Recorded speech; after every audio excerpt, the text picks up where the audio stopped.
Hello, students, teachers, parents, history nerds. Hello, everybody, and welcome to Nutshelled History, where we lay out the facts, the good, the bad, and the ugly. We continue with our Modern World History series by looking at Southeast Asia and the Pacific. Don't forget that there's a link for a fill-in-the-blank worksheet in the description. Feel free to use it.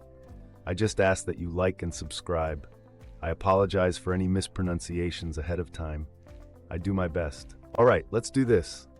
In the 1700s, most of Southeast Asia was still independent. By the 1800s, however, Westerners had colonized much of Southeast Asia. The Dutch expanded to dominate the Dutch East Indies, now Indonesia. The British expanded from India into Burma and Malaya.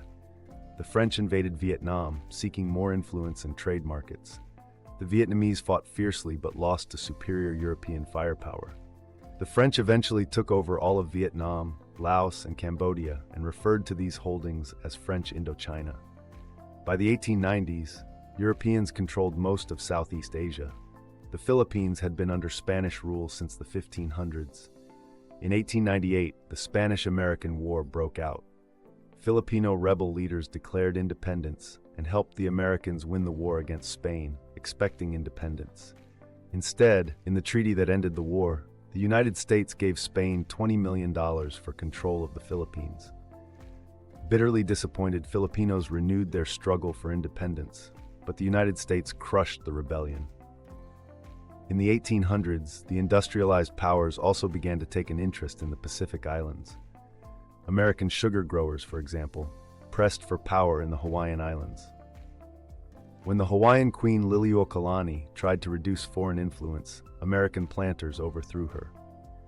In 1898, the United States annexed Hawaii. By 1900, the United States, Britain, France, or Germany had claimed nearly every island in the Pacific. In 1770, Captain James Cook claimed Australia for Britain.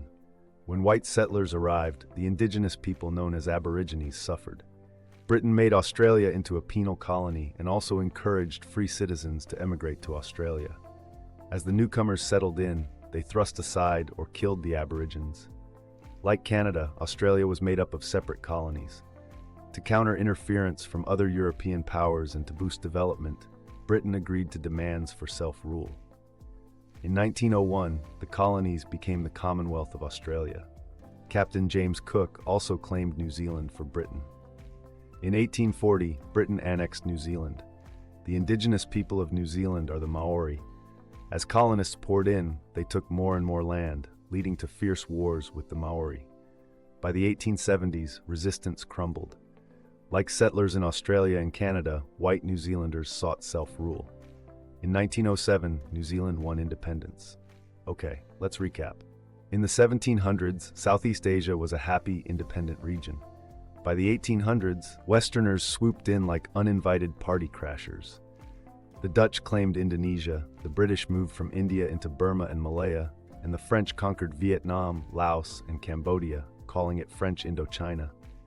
The Philippines, under Spanish rule since the 1500s, got tangled in the Spanish-American War, only to be sold to the US for $20 million, leaving Filipinos heartbroken. In the Pacific, American sugar growers overthrew Hawaii's Queen Liliuokalani, leading to US annexation in 1898.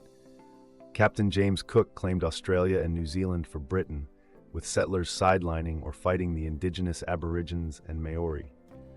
By 1900, Europe and the US had divvied up most of the Pacific, turning once independent lands into colonies. Australia and New Zealand eventually won self-rule in the early 1900s, but not without a fair share of drama and conflict. There you have it, folks. That is Southeast Asia and the Pacific nutshelled. Thanks for stopping by Nutshelled History. Don't forget to do a little haka on those like and subscribe buttons. See y'all soon, I hope.